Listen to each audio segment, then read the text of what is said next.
always a Okay. pleasure talking to you. A very good friend. Just two buddies. Uh, Met and lived a lot of their life in down under. Felt there was a need, there was a market for deeper conversations.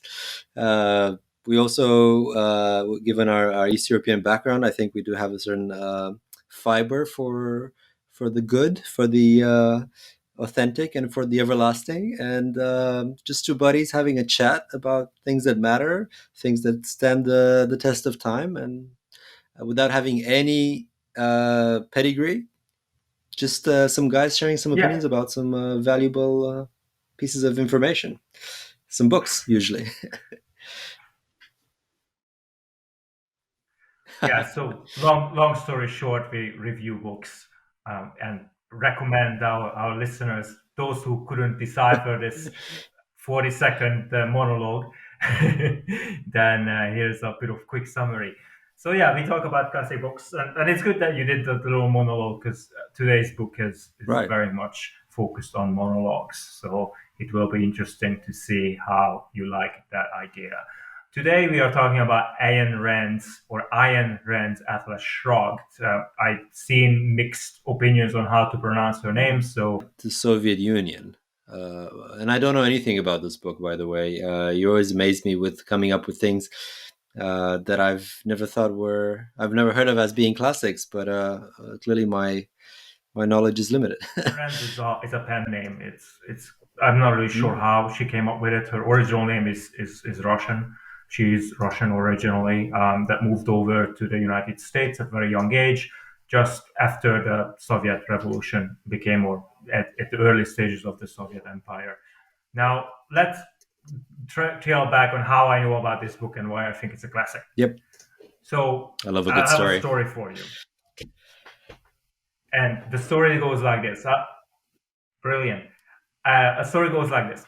I was in the United States of America studying, and I was looking for scholarships so I can prolong my studies. And one of the scholarships I found was an essay Right. competition on Ayn Rand's Atlas Shrugged. And I was like, I never Mm. heard of the book, but I look it up and I give it a shot. It couldn't be difficult, American education, whatever, it's easy. Well, the book is about 1,200 pages long, and I couldn't get further than the first page. So I was like, "Holy shit, this is insane! I never heard of this book. I have to look it up." Apparently, Americans love Right. this book, and it's a very, very popular book. And I decided I have to read it at one point because I obviously failed the essay competition and never got the scholarship. But I still had it in my mind that And one did day I you will read actually? it and understand why this is a classic. Now, I get it. I get why it's different. I'm not saying it's a good book, but I do understand the value it has for our generation and future generations. I'd say the biggest thing about this book is that it essentially fucks with your head a lot. Like it reframes a lot of the conversations that you probably hear day by day and changes the perspective on what these conversations mean. I'll give you a bit more context around it once we go into the synopsis. But to start off with, if you don't mind, I'll just talk about Ayn Rand's Yeah. history, where she's from, So and that gives you an idea on I what was her reading that this perspective book was and is why she kind of wrote from this book. the Okay? from the mid 50s, or almost the 60s. So I can imagine already a tension Correct. that we keep on talking about I think between so. well, during the Cold War. And I think you already mentioned something about being iconic to a lot of Americans. And I read between the lines something around the stress that it puts on individualism, which I think resonates a lot with the U.S., right? Especially the conservative side. So I'm really keen to hear more about the background. So Tell me. the story itself is actually let's go back into Ayn Rand's story background, and then I'll talk about the story. So Ayn Rand herself is born in Russia, specifically in the Soviet Union. I believe she was born while the Soviet Union was already there, and she grew up and studied there. And then shortly after she graduated, she just kind of moved to the US with her parents. She was very young, so I don't think she's done herself much for this move. I think it's her parents managed to escape. And for those who don't know, Soviet Union was a dictatorship at that point. Soviet Union was a Till the dictatorship end. in general, and it was heavy on collectivization. Yeah, until the end, more or less, collectivization and nationalization, and all sort of, very, very collective, very group-like thinking, which put a lot of pressure on individuals and resulted in some horrible Mm. crimes Just a against prep. humanity, if I can put it that way. No, So I was going to Ayn say, Rand's as a grown parenthesis, and I'm up. sure we'll get to this book Go ahead. eventually. Very tough book. Basically, the Gulag Archipelago Hmm. by Solzhenitsyn. It's probably the most vivid Yeah, depiction of it's what happened in the probably Soviet covered in the Union that I book. think Mhm. we should cover at one point in our series. But sorry, didn't want to interrupt. I just wanted to plug that in.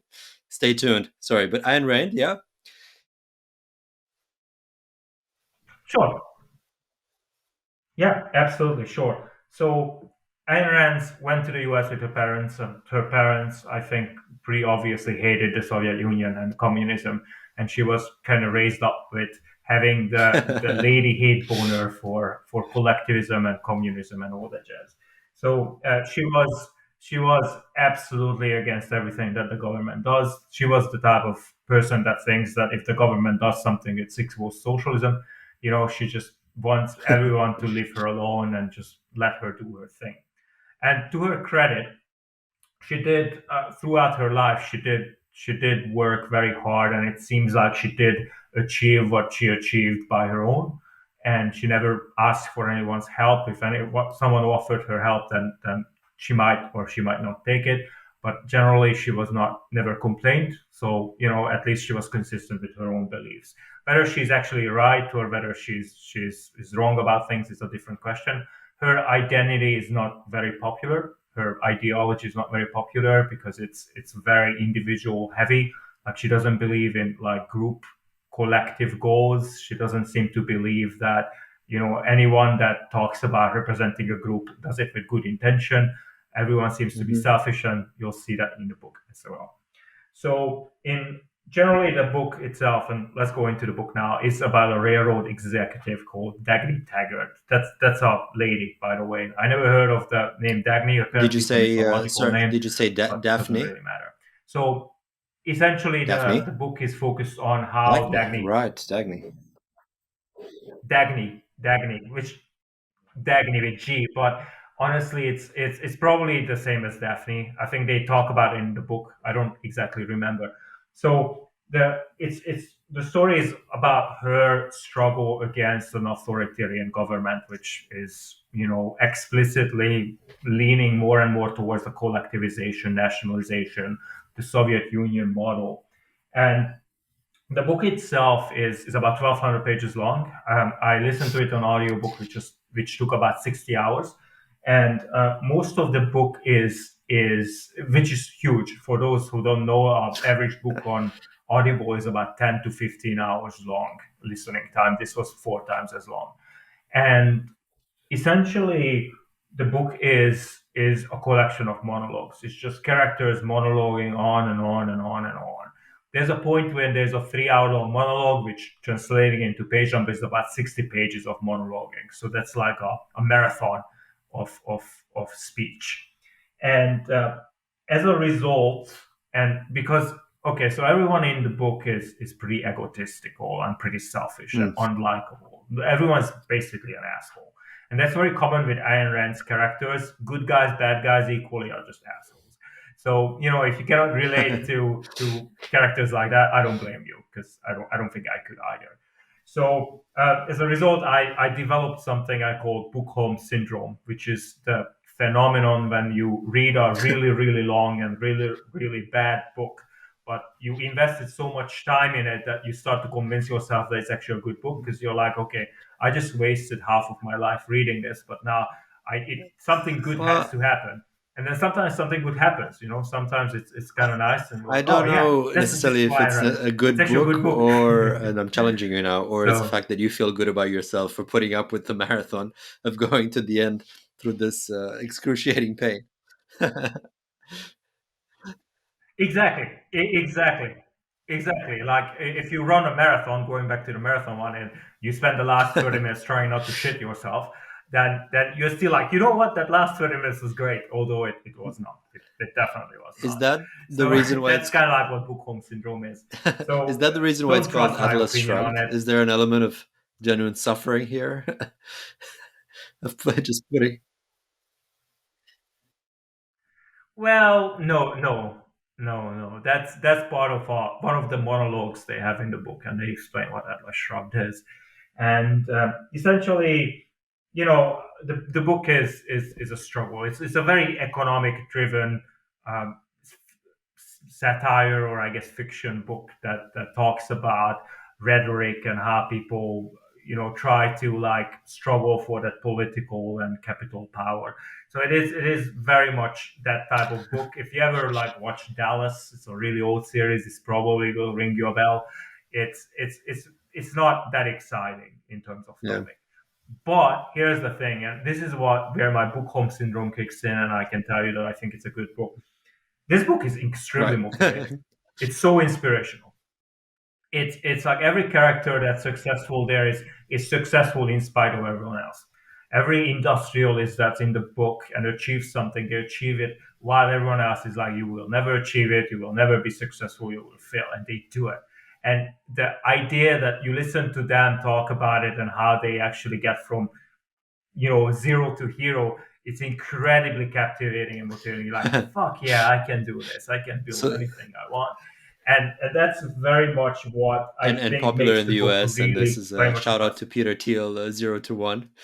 We should probably link it in, which was effectively right. The idea Could that be. Oh, absolutely. you have to put in.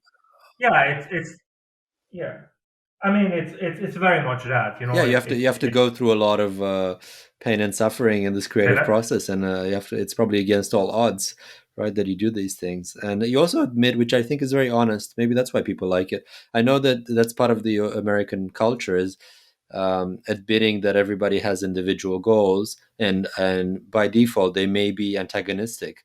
So they've set up a structure, right, that acknowledges the fallibility of the Yeah, individual. Like I if think you think of the so. And Constitution, yeah. and how things checks and balances are in place, it's really admitting that we're all corruptible in essence, we're all human, and then and tries to balance that out, knowing that we're all individuals with very egotistical goals. I get it, but it's fascinating. How did you feel reading something? Did Yeah, you absolutely. Yeah. empathize with the characters going through these journeys of winning against all odds?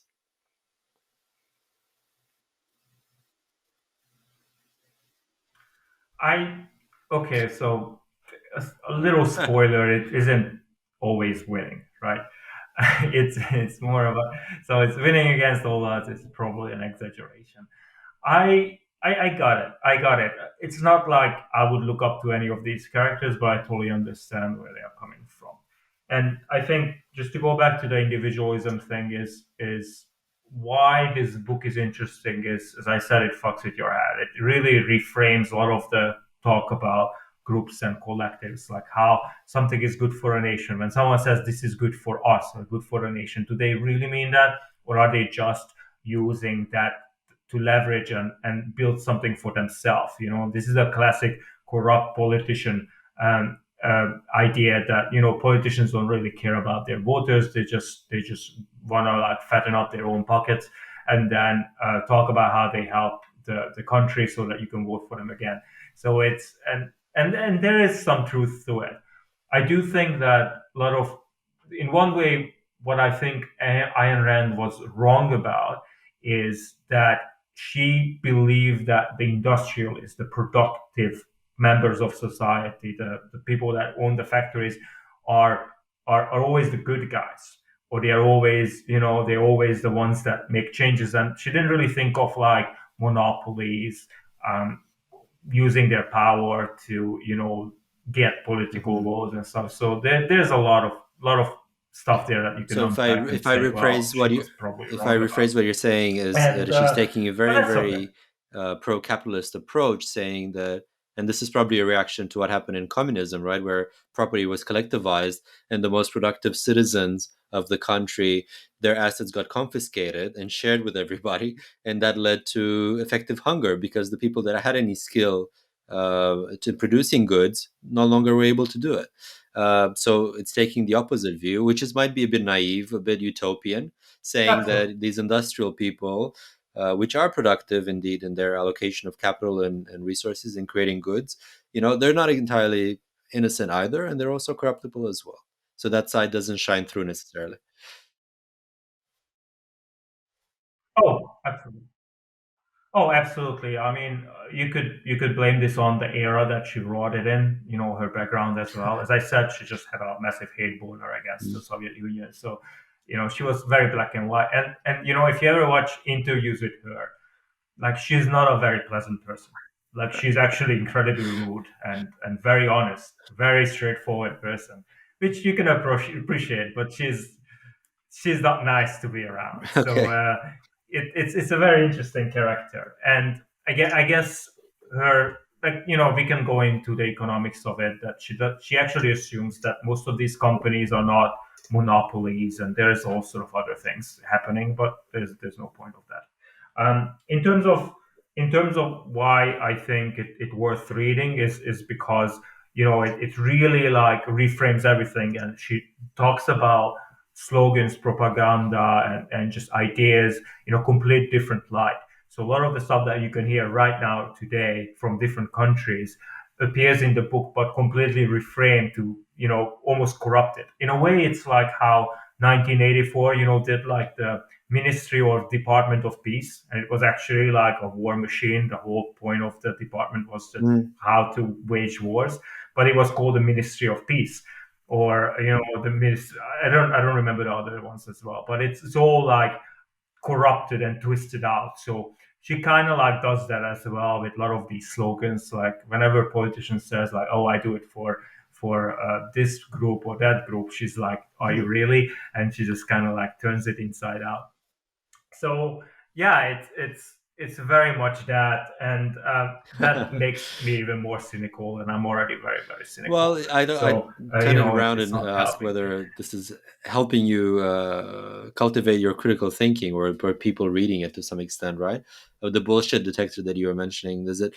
And that's probably one of the fascinating things about fiction, is that it helps us with development of certain skills that you wouldn't probably experience developing if you did only kind of nonfiction or doing math textbooks or so on. You're actually living through this fiction, through the characters, these antagonistic situations where your mind is forced to critically assess them and call bluff, or call them suspicious. In a way, it reminds me, another reference, another nod is to the Trial by Kafka, right? Which again is a story about an individual versus an anonymous machine that, in that case, is Yeah. just really absent. It's more its absence and lack of care for the individual that makes it deadly to some extent, or treacherous to some extent here, but the motives are not as obvious. Here you're saying that the goals are diametrically opposed, is the stance, right? That she's taking between the collective and the individual. Yeah, yeah, it's But it's it's very very hard to black and believe that, white. right? It's very two Because the dimensional. collective is a large synthesis of a lot Yeah, of yeah, individual goals. absolutely. Right? You see it all the time. You get a bunch of people get together. You need internet, I need internet. We build we build some cables between us, right? And that's how cable and internet companies started, sharing some files on our hard drives. It's collectivity is an expression. Mhm. Sure, sure. Well, from Ayn No, Rand's sorry, go ahead. perspective, well, what I understand is Ayn Rand would probably say that the internet companies would probably realize that there's a profit in building networks in large neighborhoods. So they would just build it, and people would join in, and these companies would race with each other to provide the best service. The usual capitalist model, right? And in terms of the collective, it's worth noting that she's not saying that people together cannot make good decisions. She's saying that people that do things for the collective don't actually do it for the collective. They are doing it for themselves, right? When you say I want to stand up for X, Y, Z group, you often do it because you benefit from it from one way or another, and that contrast between individual goals and collective goals is often corruption. It often causes damage than actual good things. But again, this is 50s, very black and white, very much, communism versus non-communism, I guess, market But I think economies, we need to remember. I don't and know that exactly sort what of if you are going to cover struggle. this, but the historical context is very Anyway, important again because it was probably in a part of the Cold War where it wasn't really obvious necessarily that communism was bad and capitalism was good, right? And a lot of people, even in the U.S., were probably attracted to the ideas of socialism, right? Of pooling assets, of the idea of this prosperity brought on by equal share. sure. Lack of inequality is very attractive, and in Europe, that was playing out a lot more equally between the two. So it's really like a statement, right? Of an expression, ars poetica of individual freedom, from what I'm hearing. Absolutely. And I guess if we look at today's world and what would happen today, you look at rhetoric against or about billionaires and how they earn too much money while the poor are, you don't earn that much money, and redistribution, taxation, that sort of stuff. So you can look at it and say, well, is it is it what we want to do? Are we just going to take all the billionaires' money, redistribute it, and once we run out of money, we'll take the millionaires' money and then the 100,000 money, and then it's all the race to the bottom? Because that's one of the ideas what will happen. While others say, well, no, you need to have a fair taxation system and everyone needs to have a living wage and all that. And that's fine. This is a part of a political discussion.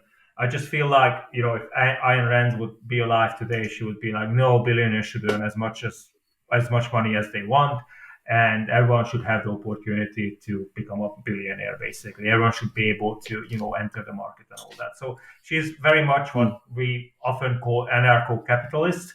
So she doesn't want a state; she just wants every individual just to do whatever they want. And to be fair, like she never claimed she's ANCAP. She never thought she was like uh, anarchist and capitalist and whatever. She was a complicated woman. Hmm. So Do you see this that's book that's kind of it. still relevant today, and how do you see that kind of play out just in today's situation?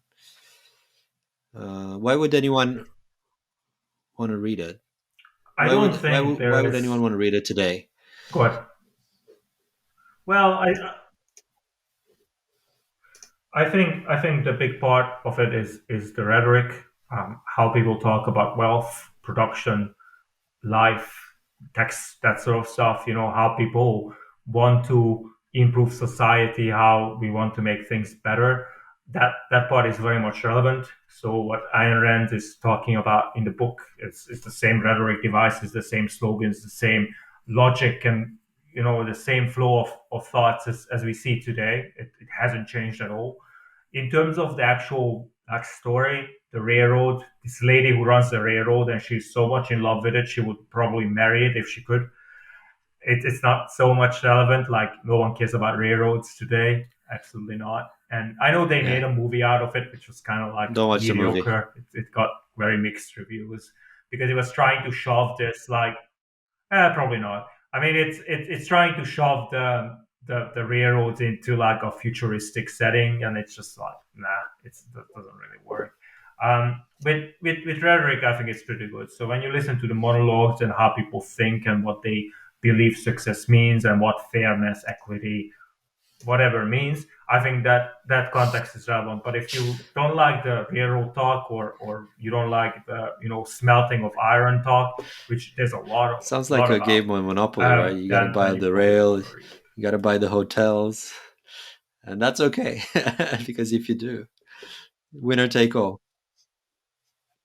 Yeah, yeah, absolutely, absolutely. Because this was in the 50s, so there was no internet. The key center of the economy was production and stuff like railroads, factories, car production.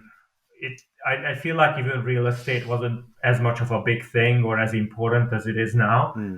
and But you Ayn can Rand see is, that I don't know if you wanted to cover something very else, but strong. Yeah. from So what I'm just reading between the lines a little bit here, it sounds like she was quite controversial. Don't know. There's something about her admiration for serial killer or something. I don't know. What made her such a controversial figure? Okay. I don't know about that. I don't know about her.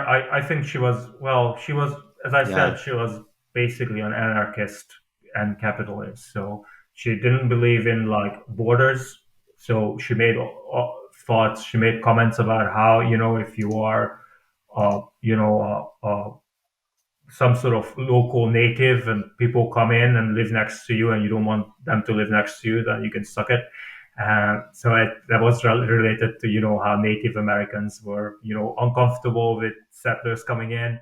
And to be fair, she did say that she hates violence. So she kind of had this framework where everything needs to be non-violent. So she would probably stand up for a lot of these, what we call an invasion or what we call Hmm. a, aggressive settlement or overtaken if it comes with violence. She was massively pro-abortion because again she said everything is about individuals. So if an individual wanna cut the baby out at Right. 8.5 months, she's perfectly happy with that as long as they take the Okay. So responsibility she for it. didn't see much. Um, she said a lot of stuff. She Okay. was That's massively pro-Israel. no. I was gonna just comment on the abortion part. So she She didn't did see what? individual freedom required for the fetus there, too early at 8 months. No, no, Yeah. because like no, I don't think she did. I think she just. I'm not saying she was pro late term abortion. She wasn't that specific about it. These are almost always just like comments that she just throw around. She wasn't that focused on it. Hmm. I think she just looked at it from extreme liberty, right? She looked at people should have the Hmm. freedom to do whatever they want as long as they don't hurt someone else. Like she was massively anti-violence, but she was also very pro-choice. Like and whatever that entails, right? Essentially, as long as I don't, hit you in the head with a hammer, I could do whatever I want, you know, Interesting. But and is Israel not that's it.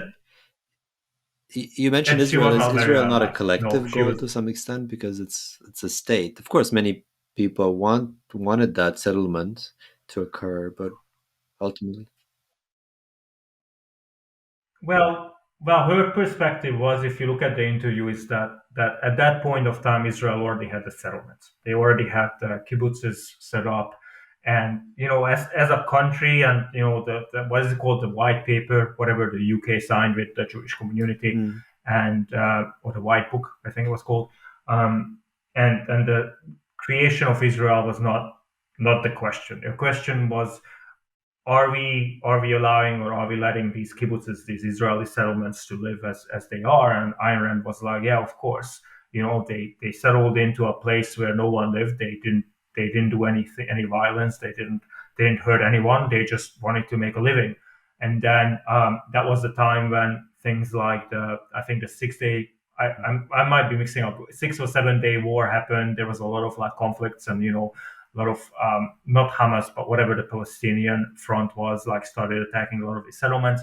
And Iran was like, okay, so they are the right. aggressors, so they are wrong, and that's kind of like how we're thinking when it Or comes to books. plug for listening to this book as an audiobook, which Cool, if you cool. do listen to it, it will take longer than reading it, right?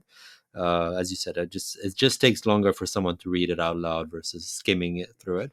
But a massive Yeah, achievement, and yeah, like yeah, basically a absolutely. cornerstone of American individual freedom, and maybe a bit conservative.